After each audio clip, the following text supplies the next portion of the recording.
বেশি দিন আগের কথা নয় যে এরা ইউনিসকে ধরেই চক্রান্তটা করছে। এটা একদম মার্কিন যুক্তরাষ্ট্রের চক্রান্ত, ওরা সেন্ট মার্টিন দ্বীপটাকে হস্তগত করতে চায়।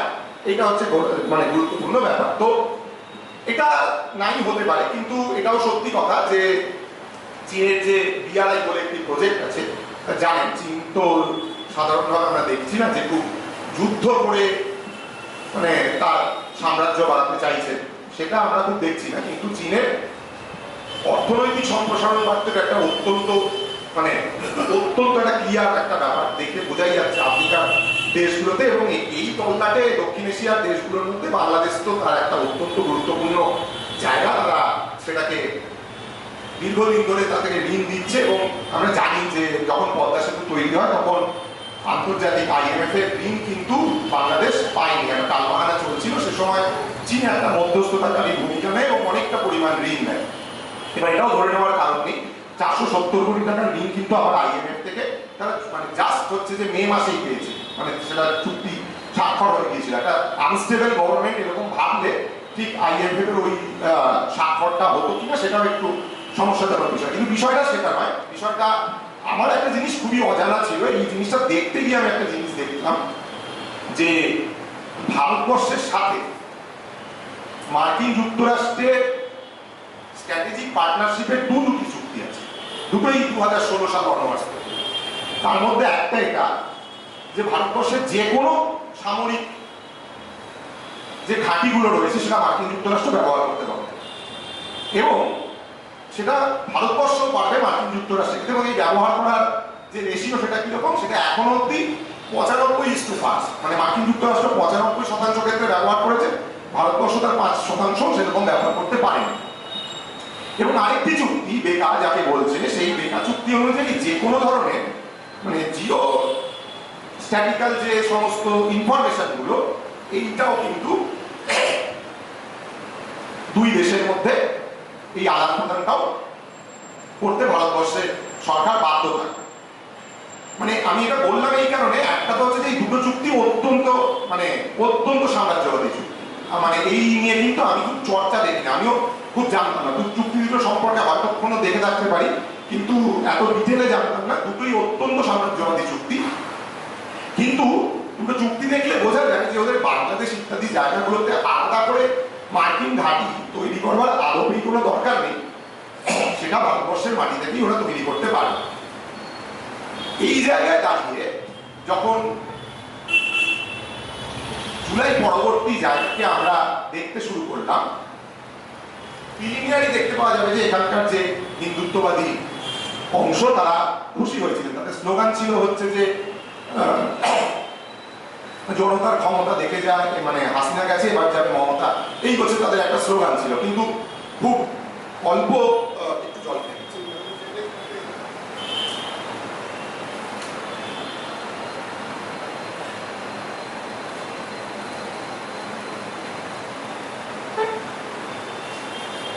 খুব অল্প দিনের মধ্যেই যেটা দেখা গেল যে তারা তাদের মূল হাসিনা অনেক জায়গায় ট্রাই করেছিলেন জানা যাচ্ছে, কিন্তু প্রথমেই ভারতবর্ষে তাকে আশ্বাস দেয়, কিছুক্ষণের মধ্যেই ন্যারেটিভ বদলাতে শুরু করলো, এবং গোটা বাংলাদেশের সমস্ত ধরনের শক্তিকে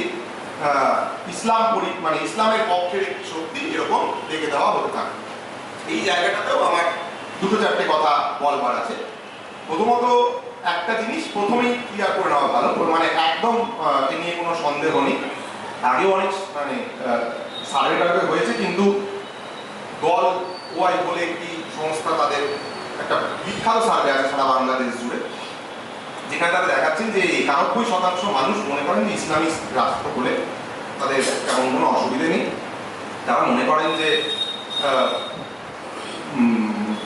তাদের পারিবারিক বিবাদে যদি মৌলানারা বা হুজুরেরা এসে সেসব পারিবারিক বিবাদ মিটিয়ে দেন, তাতেও তাদের কোনো আপত্তি নেই। এটা কেউ কেউ মনে করেন, কেউ কেউ করেন না, যুব সমাজের মধ্যে ব্যাপার, তাও 73% মানুষ এটা মনে করে।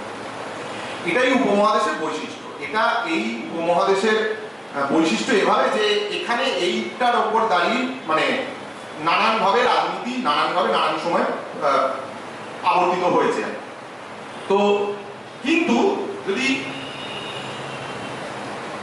প্রত্যেকটি জায়গাকে দেখা যায় যে বাংলাদেশে প্রায় 71-72টি ইসলামী সংগঠন রয়েছে, যারা মানে নিজেদেরকে ধর্মনিরপেক্ষ ঘোষণা করে না, মানে ইসলামের আদর্শ অনুযায়ী চলবে।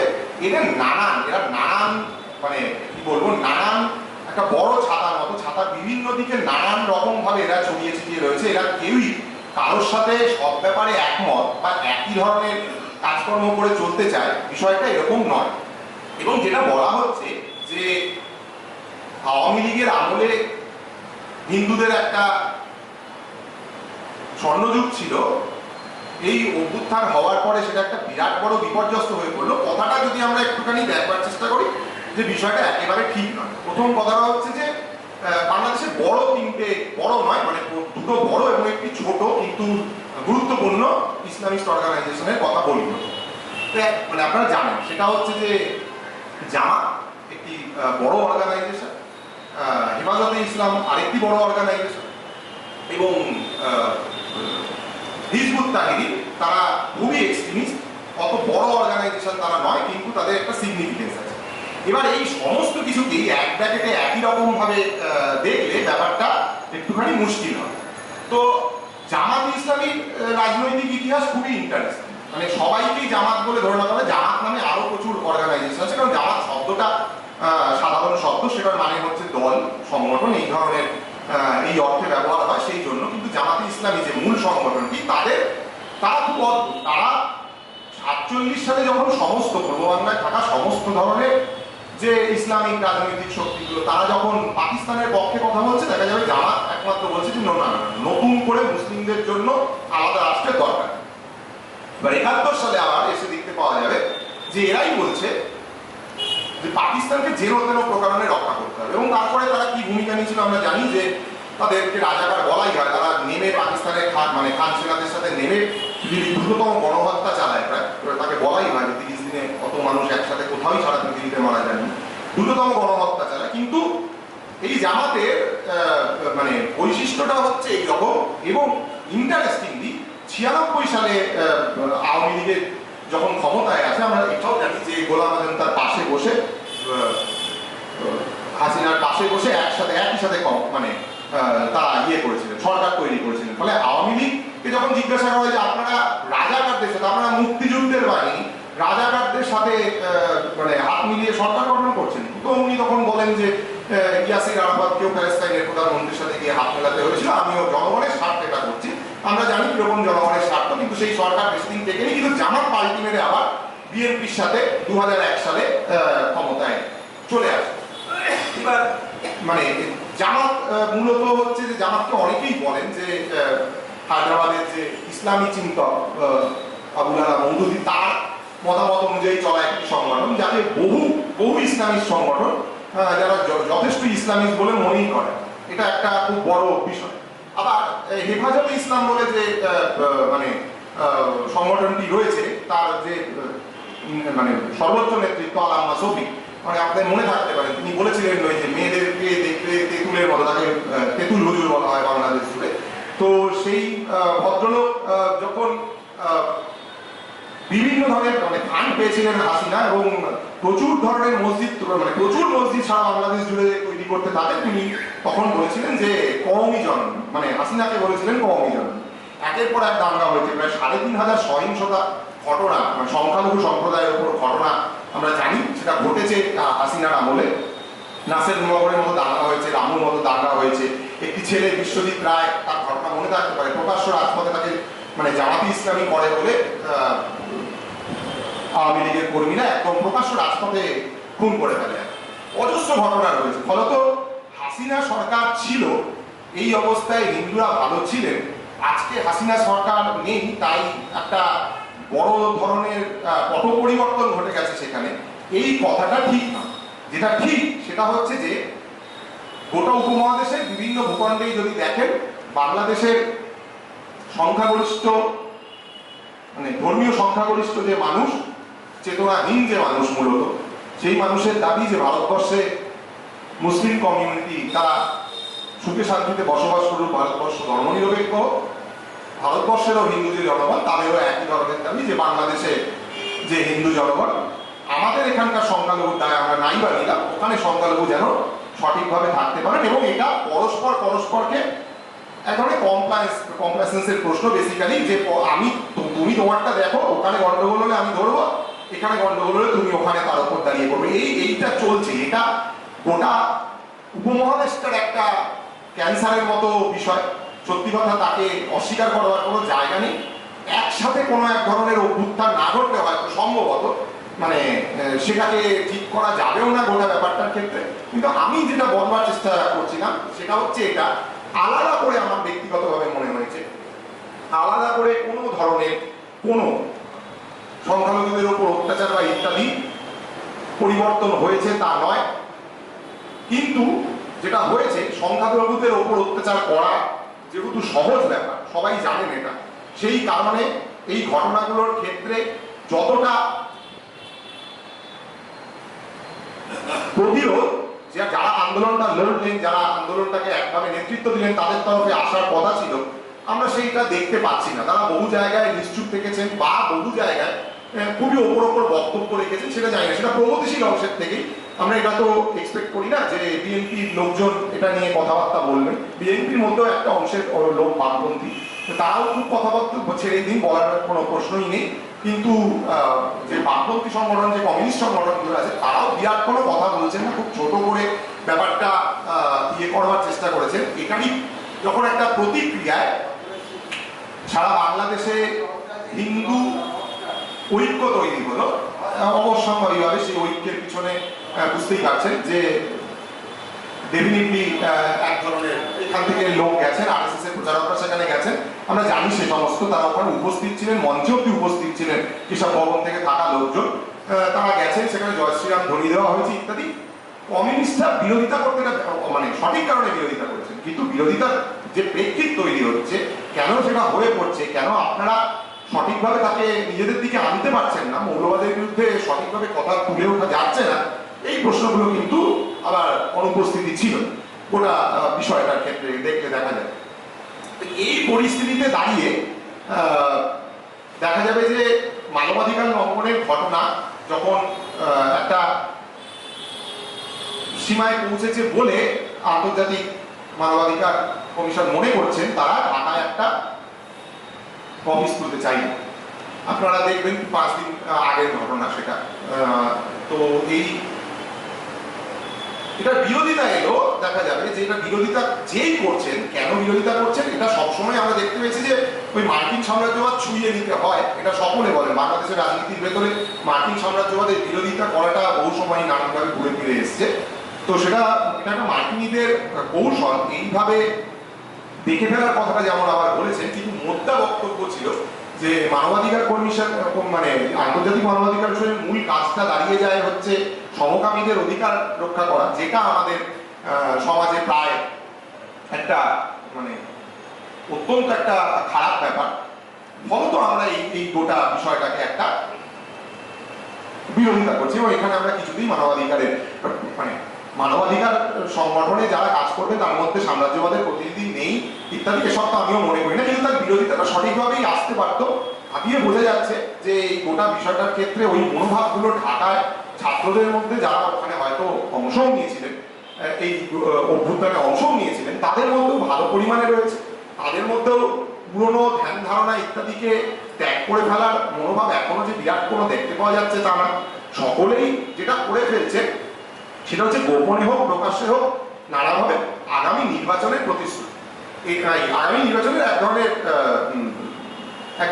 কি বলবো, একটা প্রতিযোগিতায় নেমে পড়ছেন ক্রমাগত, যে আমরা আমাদের নির্বাচনের জন্য তৈরি হতে পারি। তো যা মনে হচ্ছে দেখে যে হয়তো বিএনপি একটা লার্জ মেজরিটি নিয়ে ক্ষমতায় আসতে পারে, এনসিপিও খুব পিছিয়ে নেই। আমরা দেখলাম যে আবার গোপালগঞ্জ, যেটা মানে হাসিনার কেন্দ্র, সেখানে এনসিপির একজন নেতা মুজিবুর রহমান সম্পর্কে মানে কটূক্তি করায় একটা বিরাট বড় দাঙ্গা পরিস্থিতি তৈরি হলো, এবং কিভাবে ইউনূস সরকারেরও যারা এটাকে বিরোধিতা করেছিল যে সেনাবাহিনী নামিয়ে ছাত্রদেরকে হত্যা করে, এখানে কিন্তু তাদেরকে ওইটা করতে আটকানো গেল না। এমন কিছু পরিস্থিতি মানে ঘোরানো হয়নি, যার জন্য অতটা রাষ্ট্রকে নেমে এসে গুলি চালাতে হবে, দেখা গেল যে এটা নয়। মানে এরা কিছুতেই কোনোভাবেই নিজেদের ক্ষেত্রেও অন্য বিরোধী স্বরগুলোকে মান্যতা দেবে না, বোঝাই যাচ্ছে।